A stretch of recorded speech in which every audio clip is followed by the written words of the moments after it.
अब इस चैप्टर का सबसे इंपॉर्टेंट टॉपिक सर्ट। सर्ट और इरेशनल नंबर एक ही चीज है। इरेशनल नंबर पहले पढ़ा है, तो डायरेक्ट मैं सर्ट से स्टार्ट करता हूं। सर्ट के दो पार्ट होते हैं, मिक्स्ड एंड प्योर। मिक्स्ड सम मतलब जिसमें रेशनल नंबर भी और इरेशनल भी, जैसे 2√3। इसमें रेशनल भी आ रहा है 2 और इरेशनल भी आ रहा है √3। लेकिन प्योर मतलब जो सिर्फ रूट के अंदर होगा, जैसे √27।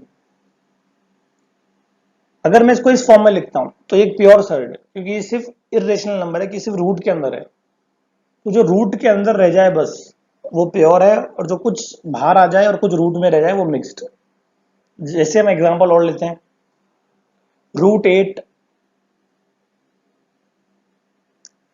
और √5। मैं √8 को और सिंप्लीफाई कर सकता हूं, उसको मैं लिख सकता हूं 2√2। ये हमने सीखा है एडिशनल नंबर में। और √5 को मैं और सिंप्लीफाई नहीं कर सकता, तो 2√2 जिसमें दोनों है, रेशनल इरेशनल दोनों, ये क्या हो गया, मिक्स्ड सर्ट। और √5 क्या हो गया, प्योर सर्ट। अगर मैं इसको 2√2 नहीं लिखता, सिर्फ √8 ही लिखता, तो ये भी क्या होता, प्योर सर्ट। प्योर सर्ट मतलब वैल्यू सिर्फ रूट के अंदर होनी चाहिए, रूट के बाहर कुछ नहीं। तो एक क्वेश्चन उठता है कि क्या हम मिक्स्ड सर्ट को प्योर सर्ट में कन्वर्ट कर सकते हैं? Yes, mixed can be converted into pure. अब प्योर मिक्स में हो भी सकता है और नहीं भी हो सकता है, इसमें चांसेस है, लेकिन मिक्स्ड को हम प्योर में जरूर कर सकते हैं। ठीक है, आगे चलते हैं। एक एग्जांपल आपको लेता हूं मैं, √125। अभी ये एक प्योर सर्ट है, चलिए इसको हम मिक्स्ड सर्ट में कन्वर्ट करते हैं। तो हम 125 के फैक्टर करेंगे, which is 5 multiplied by 5 multiplied by 5। जब रूट के बाहर बाहर कोई नंबर नहीं होता, इसका मतलब है हमें 2 के पेयर लेने हैं। इसका ये ऑब्वियस है कि ये 2 की पेयरिंग लेनी है, तो हम 2 के पेयर लेते हैं। तो हमारा आंसर क्या हो जाएगा, 5√5। और जैसे ये एक 5 बाहर आया, एक रेशनल नंबर बाहर आया, तो ये क्या बन गया, मिक्स्ड सर्ट। तो ये क्या हो गया, conversion from pure to mixed. अब मैं इसका उल्टा भी कर सकता हूं।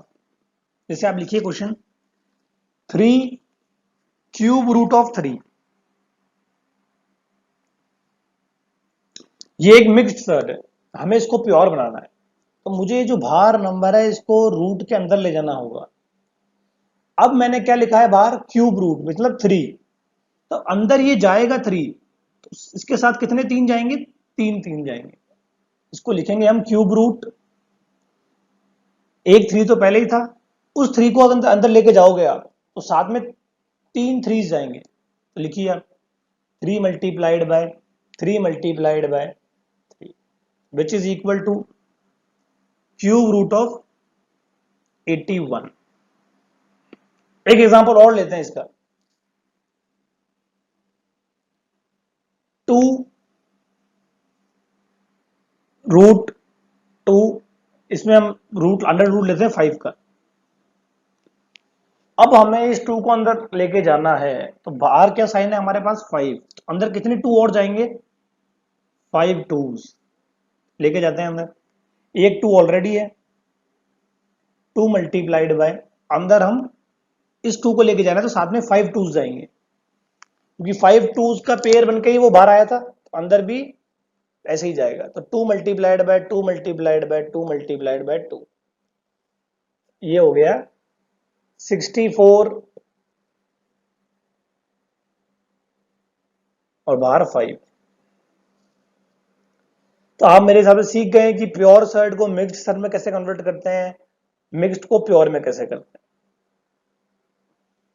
कंपैरिजन ऑफ सर्ट्स, क्या हम दो सर्ट्स को कंपेयर कर सकते हैं?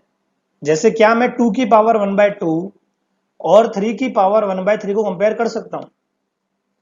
मैं इनको तब तक कंपेयर नहीं कर सकता जब तक इनकी पावर्स सेम ना हो।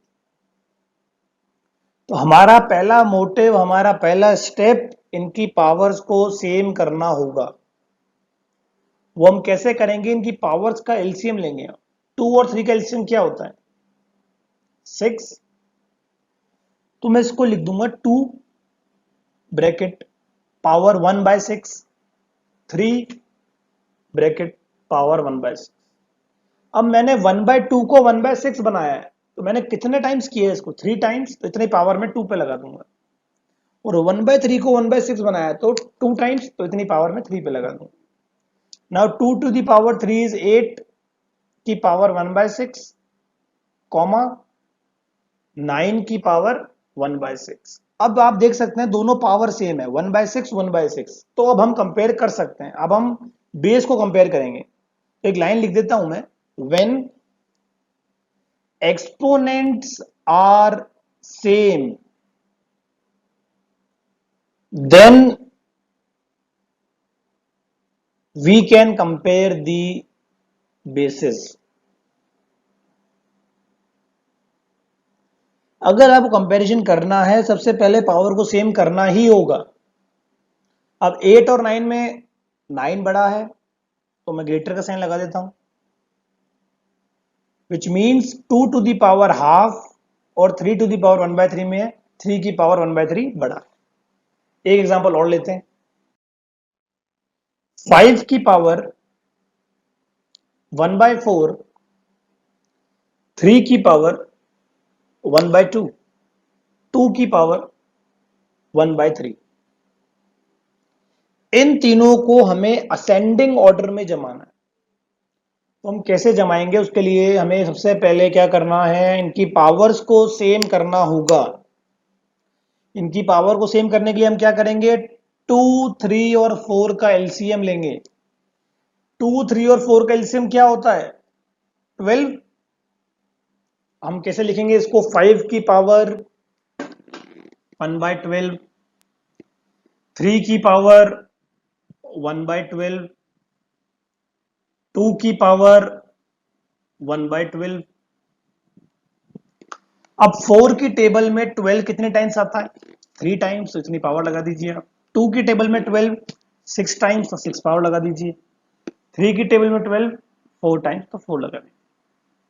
नाउ 5 की पावर 3 125, 3 की पावर 6 729, 2 की पावर 4 16।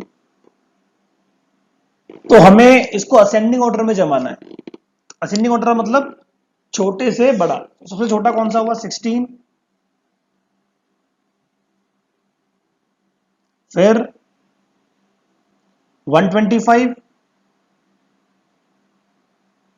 और फिर 729। इसका मतलब कि हमें अगर कंपैरिजन करना है, तो अगर पावर हमने सेम कर दी तो हम कंपेयर भी कर सकते हैं, असेंडिंग ऑर्डर में जमा भी सकते हैं, डिसेंडिंग ऑर्डर में जमा भी सकते हैं। मेन मोटिव पावर्स को इक्वल करना है, पावर्स को सेम करना है। उसके बाद आप कैसा भी ऑपरेशन लगा सकते हो, कैसे भी कंपेयर कर सकते हो।